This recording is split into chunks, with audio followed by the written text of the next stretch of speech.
शिवसेना शिंदे गटात प्रवेश केलेले खासदार संजय दिना पाटील यांनी पत्रकारांना अर्वाच्य भाषेत शिवीगाळ करत ठार मारण्याची धमकी दिल्याच्या घटनेचा सर्व स्तरातून तीव्र निषेध व्यक्त होत आहे। या विरोधाची पहिली ठिणगी ठाण्यात पडली असून ठाणे शहर दैनिक पत्रकार संघाच्या वतीने गुरुवारी ठाणे महापालिका मुख्यालयासमोर काळ्या फिती लावून निषेध आंदोलन करण्यात आले।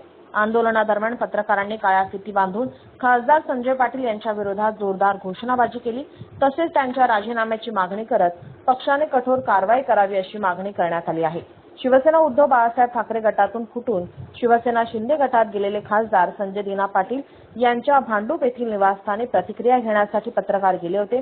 यावेळी पत्रकारांनी विचारलेल्या प्रश्नांवरून पाटील संतप्त झाले आणि त्यांनी पत्रकारांशी हुज्जत घालत अर्वाच्य भाषेत शिवीगाळ केली। इतकेच नव्हे तर पत्रकारांना ठार मारण्याची धमकीही दिली। या घटनेची चित्रफित प्रसार माध्यमांमध्ये प्रसारित होताच पत्रकार संघटनांमध्ये संतापाची लाट उसळली। ठाणे शहर दैनिक पत्रकार संघ तसेच ठाणे जिल्हा पत्रकार संघाच्या सदस्यांनी या प्रकाराचा तीव्र शब्दात निषेध नोंदवत लोकशाहीच्या ठाणे शहर दैनिक पत्रकार संघ तसेच ठाणे जिल्हा पत्रकार संघाच्या सदस्यांनी या प्रकाराचा तीव्र शब्दात निषेध नोंदवत लोकशाहीच्या चौथ्या स्तंभाचा हल्ल्याची भाषा करणाऱ्या खासदार संजय दिना पाटील यांचा धिक्कार केलाय। पत्रकारांच्या स्वातंत्र्यावर गदा आणणाऱ्या अशा प्रवृत्तींना वेळीच आळा घालावा आणि खासदार संजय दिना पाटील यांच्यावर योग्य ती कारवाई करण्यात यावी अशी मागणी पत्रकार संघाच्या वतीने करण्यात आली आहे।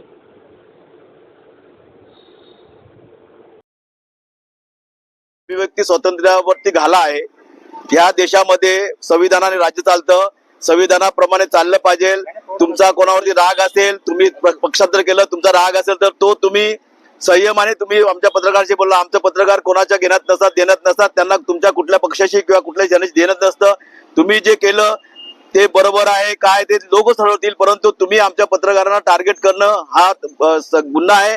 आणि मी ठाणे शहराच्या पत्रकारांच्या वतीने आमचे उपमुख्यमंत्री एकनाथ शिंदे साहेब हे त्यांचे नेते आहेत, त्यांना मी विनंती करतो की अशा या शिवराळ भाषा करणाऱ्या आमच्या पत्रकारांना ठार मारण्याची धमकी देणाऱ्या माणसाच्या विरोधात तुम्ही कडक कारवाई करावी, त्याला समज द्यावी।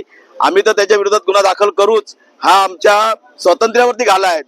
जर हे सर्वसामान्य आमच्या पत्रकार सगळ्या लोकांना त्यांची अशी ट्रीटमेंट करत असतील तर सर्वसामान्य लोकांनी काय करायचं हा आता आमच्या पुढे प्रश्न निर्माण झालेला आहे। या भारतात लोकशाही आहे, लोकशाहीचं राज्य आहे। लोकशाही राज्यामध्ये तुम्ही कोणाला धमकी देऊ शकत नाही किंवा मारू शकत नाही किंवा तुम्ही बोलू शकत नाही, शिवी देऊ शकत नाही, हा सरासर गुन्हा आहे आणि त्यांच्या विरोधात गुन्हा दाखल झाला पाहिजे। ज्या पक्षात ते गेले त्या पक्षाच्या नेत्यांनी देखील त्यांच्या विरोधात कडक कारवाई केली पाहिजे। आमच्या पत्रकारांना त्यांनी न्याय दिला पाहिजे। आणि पत्रकारांना माझी एक विनंती आहे आमच्या सर्व पत्रकारांना की आपण सर्वांनी मिळून एक डिसिजन घेऊया। जे आपल्या पत्रकारांच्या विरोधात आपल्याला मारण्याची ठार मारण्याची धमकी देतात त्यांचं कुठलंही वृत्तांकन करू नये। त्यांना जरा एकदा आपल्या पण धमकी दाखवा, आपली पण त्यांना जरा आणि त्यांनी दुसरी गोष्ट म्हणजे जेवण काढलं। अरे माणसं जेवण काढतात, आज तुम्ही आमचं जेवण काढतं, उद्या तू उपाशी मरशील अशी परिस्थिती लोकांनी। आता तू जेवण केलं का आम्ही तुमच्या पाटील लावून लागलो होतो की जेवायला द्या म्हणून। तुम्ही आम्हाला तुमच्या फायदा करता, आमच्या लोकांना तुम्ही रात्रभर थांबवता, वेळ घालवता, मग आणि तुम्ही त्याला जेवण दिलं तर ती मोठी काय गोष्ट केली? जेवण तुम्ही दिलं हा काय उपकार नाही केले, हा तुमच्या करता की तुम्ही आमच्या माणसांनी काम केलं म्हणून तुम्ही त्यांना जेवण दिलं। तर त्यात पण आमचे सर्व लोक जेवण नसतील, तुम्ही सर्व जातीला आमच्या हे कराल पत्रकार जातीला, तर हा तुमचा आम्ही जाहीर निषेध करतो। यापुढे अशा गोष्टी खपून घेतल्या नाही। एक संजय दिना पाटील नाही, सर्वांनीच कुठल्याही पॉलिटिशियन लोकांनी किंवा सर्वसामान्य आम्ही तुमच्या कशाला नसतो, परंतु तुम्ही आमच्या पत्रकारांना गृहीत धरू नका। आमची पत्रकार जर भडकले तर तुमचं या देशात पुन्हा निवडून येणं कठीण राहील, याचा तुम्ही भान ठेवा।